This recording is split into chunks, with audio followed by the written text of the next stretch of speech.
watched the sun come up today. I wish that you'd been there to see it.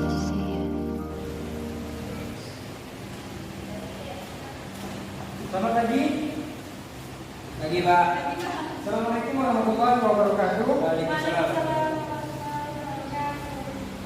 Oke, sebelum kita mulai pembelajaran, tolong diperhatikan dulu di bawah bangkunya ada sampah atau enggak? Bila itu ada sampah, tolong dipungut. Oke, sudah. Bajunya pakai ini dirapikan, alat tulisnya dikeluarkan, barang-barangnya yang tidak diperlukan dimasukkan. Siap? Oke, sebelum kita mulai kegiatan pembelajaran hari ini, tolong satu orang memimpin doa. Jadi, silakan. Jadi sebelum kita mulai pelajaran kita pada hari ini, marilah kita berdoa bersama-sama. Bismillahirrahmanirrahim.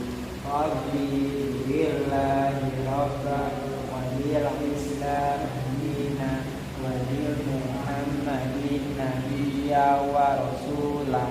Rabbi zidni ilma wa rzuqni fahma bi rahmatika ya arhamar rahimin. Baiklah, hari ini siapa yang tidak hadir? Hadir semua, Pak. Hadir semua ya? Oke, alhamdulillah.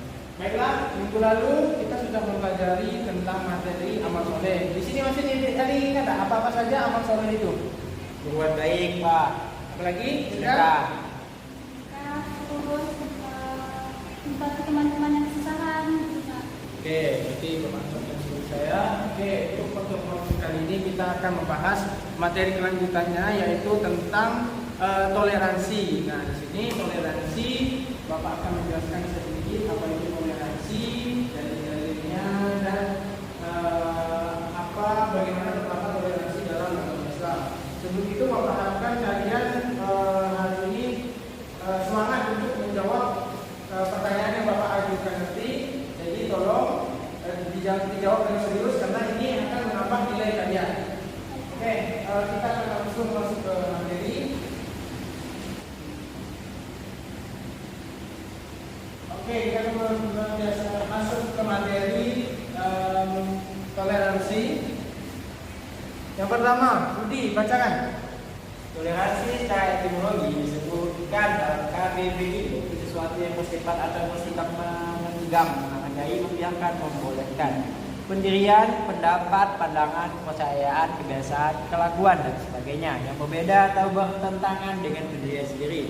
Sedangkan dalam ajaran pemikiran Islam, kata toleransi biasa disebut dengan termasuk tasamu. Kata tasamu menurut Ibnu Faris berasal dari kata samaha yang artinya suman,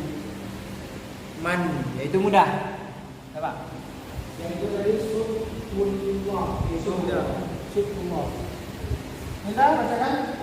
Toleransi secara terminologi didefinisikan oleh Abu A'la Maududi, yaitu suatu sikap menghargai kepercayaan dan perbuatan orang lain meskipun ini tersebut merupakan sesuatu keliru menurut pandangan kita.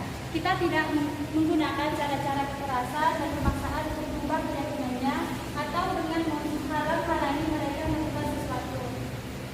Oke, dari yang kalian baca tadi ada yang menyimpulkan tak? Apa maksud dari toleransi itu? Menurut pendapat kalian, Rudi? Apa itu toleransi? Menghargai. Oke. Tidak memaksa untuk mengubah orang, Pak, baik dari keyakinan maupun dari sosialnya. Oke. Jadi toleransi adalah sikap setiap individu dalam bentuk menghargai atau tidak mengganggu sesuatu yang dipercayai oleh seseorang, baik itu kepercayaan agama, kepercayaan apa yang dia suka, dan lain sebagainya. Toleransi ini ruang cakupannya cukup luas, jadi perlu dirincikan lagi atau dispesifikkan lagi bagaimana itu toleransi, terutama dalam agama Islam. Nah, toleransi dalam agama Islam itu adalah kita tidak mencampur adukan keyakinan kita dengan keyakinan dari agama atau kepercayaan orang lain. Itu pertama. Yang kedua adalah toleransi dalam Islam adalah sifatnya tidak memaksa, tidak pula mengekang, karena sifatnya itu fleksibel, jadi tergantung pada diri kita sendiri. Nah, ayat yang biasa sering digunakan adalah lakum dinukum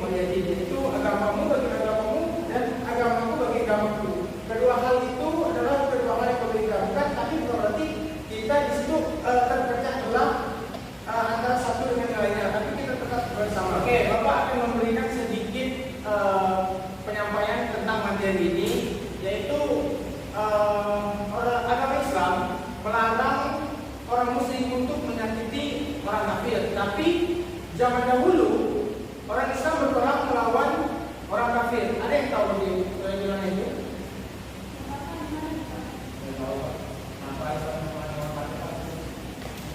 Ada tahu kan?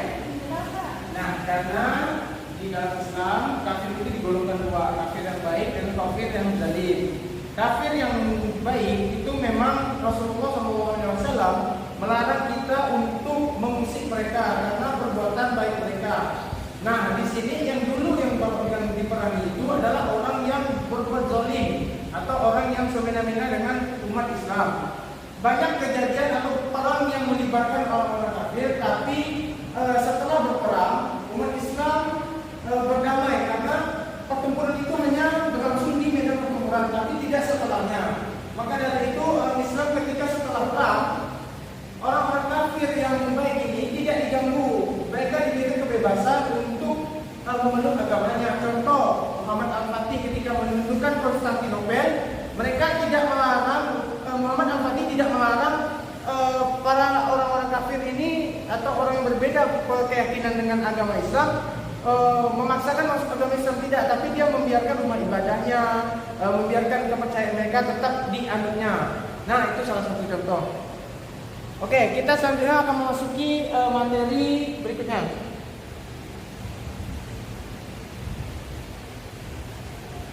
Nah, Al-Quran dan Sunnah merupakan al-mahhadir al-asyasiyah, sumber utama dalam kerangka epistemologi Islam. Untuk merumuskan konsep toleransi dalam Islam diperlukan pemahaman yang komprehensif terhadap nilai-nilai toleransi terkandung dalam keduanya, sehingga nilai-nilai tersebut dapat terintegrasi secara nyata dalam kehidupan saat ini. Terdapat banyak redaksi dalam Al-Quran dan Sunnah yang menyebutkan tentang kewajiban seorang muslim untuk berbuat baik dan adil terhadap semua manusia tanpa membedakan agama dan kepercayaan. Dalil tentang toleransi terdapat dalam surah Al-Hujurat, Al-Quran surah Al-Hujurat ayat 12.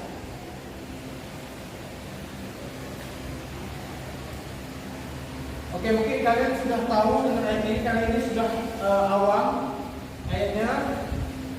Oke, Bapak jelaskan sedikit tentang maksud dari kalimat ini. Nah, di sini maksudnya Al-Quran dan Sunnah sebagai sumber utamanya karena pertama Al-Quran adalah firman dari Allah. Firman dari Allah itu mencakup tentang keseluruhan kehidupan manusia, termasuk bersosialisasi. Karena ada tiga hal dalam agama Islam, yaitu hablum minallah, hablum minannas, dan hablum minallah. Tiga hal ini saling berkaitan. Nah, kenapa Al-Quran dan Sunnah menjadi sumber utama? Karena kedua hal itu telah diimplementasikan oleh Nabi Muhammad SAW, dipraktikkan langsung oleh Nabi Muhammad SAW.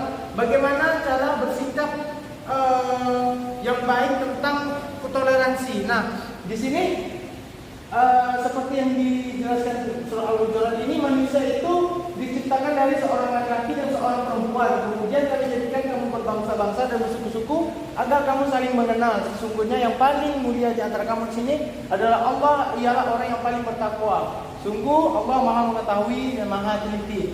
Nah, jadi kita ini diciptakan berpasang-pasangan, laki perempuan, bersuku-suku, berbeda-beda, agar menjadi satu, bukan menjadi sebuah alasan untuk memecah belah atau menjadi sebuah perbedaan yang begitu kita ada masalah langsung menyelesaikannya dengan kekerasan. Tidak. Maksud dari toleransi itu ini adalah kita mencampurkan, maksudnya menggabungkan budaya kita dan mentoleransi segala hal yang ada dalam kegiatan sosial masyarakat kita.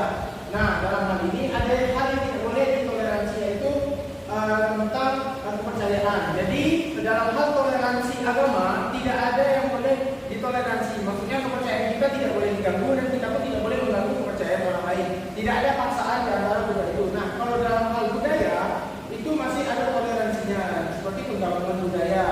Nah, salah satu contoh penggabungan budaya itu yaitu tentang Wali Songo. Wali Songo itu kan menggabungkan antara budaya Islam dengan budaya Jawa menjadi satu, sehingga terjadi harmonisasi di antara keduanya. Oke, selanjutnya.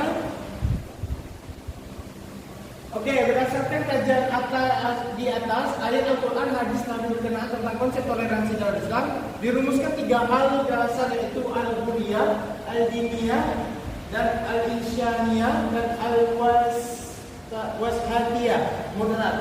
Ketiga nilai toleransi Islam tersebut dipergunakan model implementasi toleransi di masyarakat Indonesia. Rudi, bacakan. Pertama, implementasi al-Qur'an al-Diniyah kebebasan beragama. Kebebasan beragama merupakan hak yang dimiliki setiap manusia yang paling dibatasi dalam prinsip maqasid al-syariah dan usul al-adil. Menjaga agama disebut sebagai asas utama dalam tujuan masyarakat. Dalam Undang-Undang Dasar 1945, kebebasan beragama merupakan hak asasi manusia dan dijamin pelaksananya oleh negara. Pasal 29 ayat 230 disebutkan, negara menjamin kemerdekaan tiap-tiap penduduk untuk agamanya masing-masing dan untuk beribadah menurut agamanya dan kepercayaannya itu. Oke, pada bagian pertama ini implementasi al-hurriyah al-diniyah atau kebebasan beragama. Di sini seperti Bapak jelaskan di awal tadi bahwa setiap dalam toleransi agama Islam setiap orang bebas untuk memeluk agamanya masing-masing asalkan tidak mengganggu kepercayaan antara agama satu dengan yang lain. Nah, di sini pun tertuang dalam pasal 29 ayat 223 yang dibacakan seperti tadi. Oke, selanjutnya Bilda tolong dibacakan. Kedua, implementasi al-insaniyah kemanusiaan. Agama Islam datang membawa visi manusia. Visi Islam tentang kemanusiaan universal terlihat dari tujuan diutusnya Nabi Muhammad SAW. Seperti yang disampaikan dalam surah Al-Anbiya ayat 21, yaitu wa ma arsalnaka illa rahmatan lil alamin. Artinya tidaklah aku mengutusmu wahai Muhammad kecuali sebagai rahmat bagi seluruh alam. Kerahmatan yang diberikan bukan hanya Kepada umat Islam, kepada umat Islam, tapi juga kepada seluruh penduduk di alam semesta. Agama merupakan aspek transenden yang mengarahkan tentang nilai dan moralitas yang tinggi untuk mengatur kehidupan manusia. Agama mengatur kehidupan antar manusia dengan keagungan humanitas. Kepentingan manusia merupakan inti dari ajaran Islam. Oleh karena itu, di dalam teks Islam secara kronologis mengajarkan tentang humanitas yang rahmatan lil alamin. nah, oke, pada bagian kedua ini implementasi dari al-insaniyah, jadi kemanusiaan. Jadi kita itu sahabat Nabi pernah berkata bahwa walaupun kita bukan saudara seagama atau seiman, tapi kita adalah saudara sesama manusia. Berarti orang yang mengeluarkan kepercayaannya adalah agama Islam masih termasuk saudara kita selama dia berbuat baik kepada seluruh orang. Nah, di sini Nabi Muhammad SAW menjadi suri tauladan atau contoh dalam pengimplementasian nilai kemanusiaan ini. Nabi Muhammad berbuat baik kepada seluruh manusia, termasuk orang-orang yang berbeda kepercayaan dia.